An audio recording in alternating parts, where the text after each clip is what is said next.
So it's 2019 and The Dark Knight came out in 2008, so some time has passed. Now it's time to review it finally.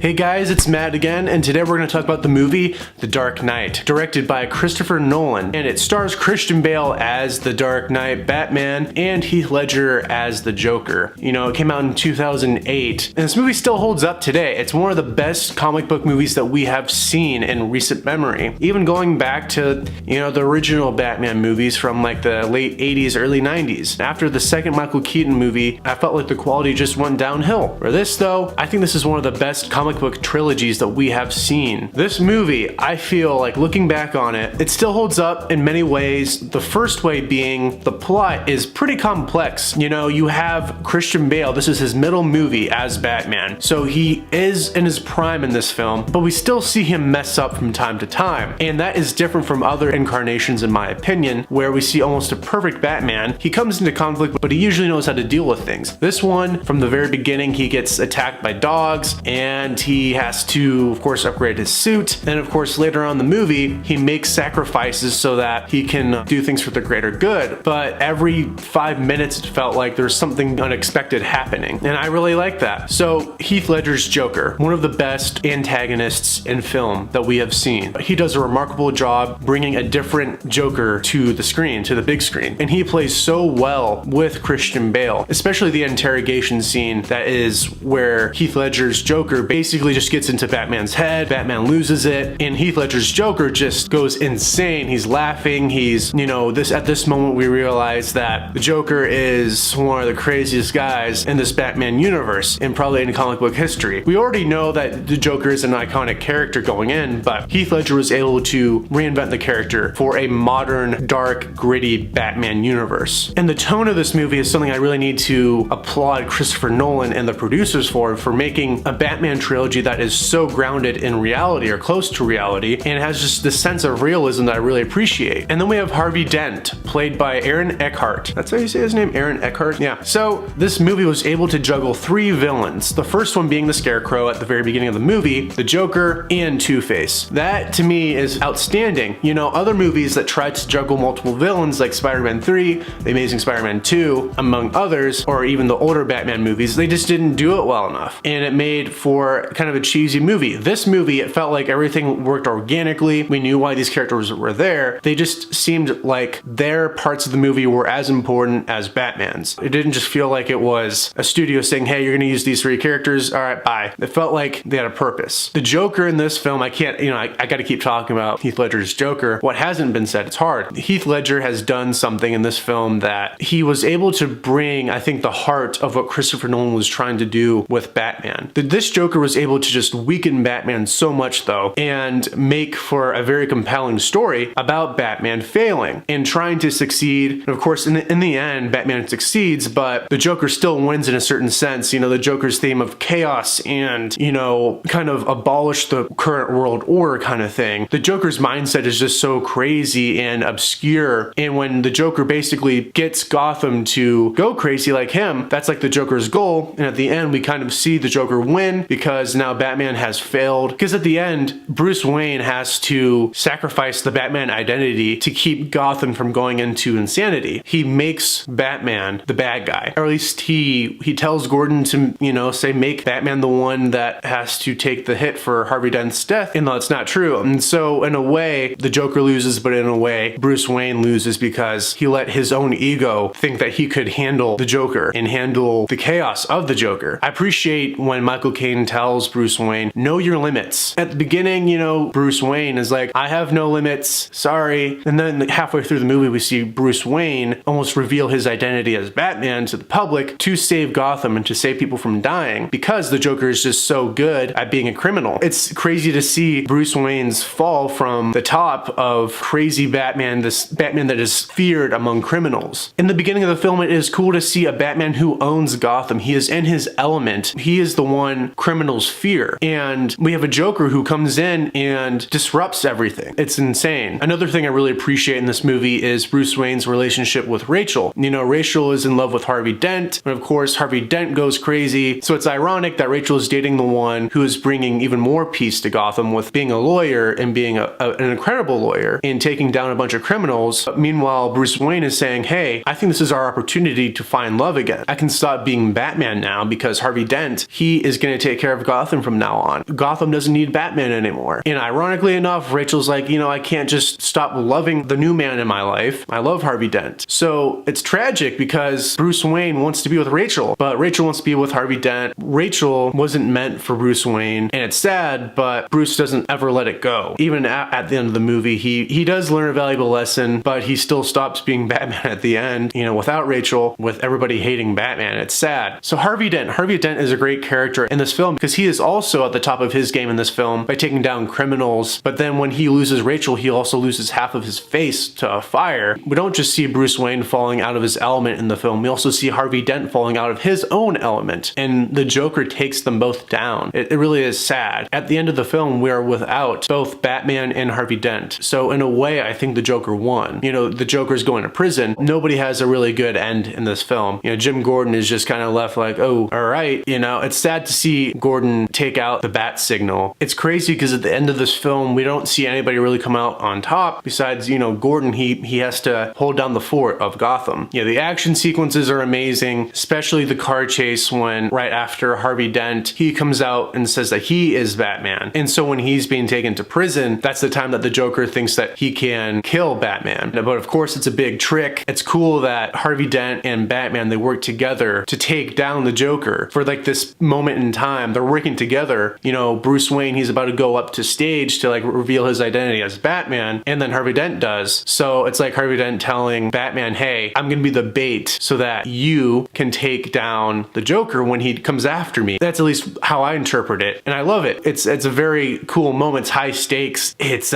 emotional because you want Harvey Dent and Batman to keep working together, and who knows what's going through Rachel's head. Well, we kind of know she's upset. Harvey Dent, he's hoping Batman comes in to help save everybody, I'm sure. When Gordon comes back from the dead, I thought the movie was pretty close to being over, but that's when we see the interrogation scene, and I'm like, uh-oh. It was crazy. The one problem I have with this movie would be the opening sequence. The Joker leaves by getting on a bus that has crashed into the bank, and then the bus just rejoins other buses that are in a line, you know, in traffic. And I'm thinking, nobody's gonna notice that? So it's kind of strange. Like, I feel like everybody would kind of realize, hey, this bus is full of criminals or something, but no. So it's kind of strange. But who knows? Maybe that entire line of buses was full of criminals. Hans Zimmer did the music. It was fantastic. So another part that I like in this trilogy is Batman's voice. Other people do not like Batman's voice. They think it's kind of weird. I'm like, of course it's going to be kind of cheesy, kind of weird. Batman is a crazy guy. He dresses up as a bat. That should give it away. This guy isn't completely mentally stable. And also, Bruce Wayne wants to protect his own identity. So of course he's not going to use his real voice. What do you expect him to do? Say, where's Rachel? Swear to me, I'm Batman. And then go like talk to everybody during like a press conference for Wayne Enterprise and talk in the same exact voice. Yeah, so stocks were down today in our company. People would notice. He has to hide his voice somehow. Honestly, you know, Batman's voice in this trilogy, it is kind of scary the way that they film it. It makes sense to me. Swear to me, I'm Batman. Where's Rachel? You're garbage. You know, I kind of look like, you know, an idiot wearing this thing, but I think I nail the voice pretty well, right? I do, right? I think. Yeah. I'm Batman. Oh, I'm Batman. I'm Batman.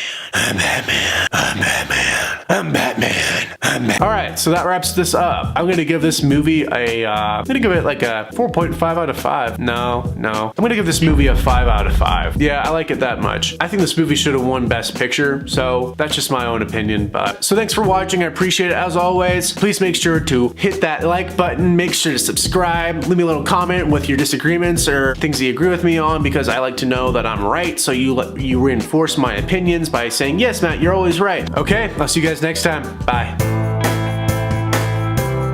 He owns New York. Okay. Another thing I appreciate is Bruce Wayne's relationship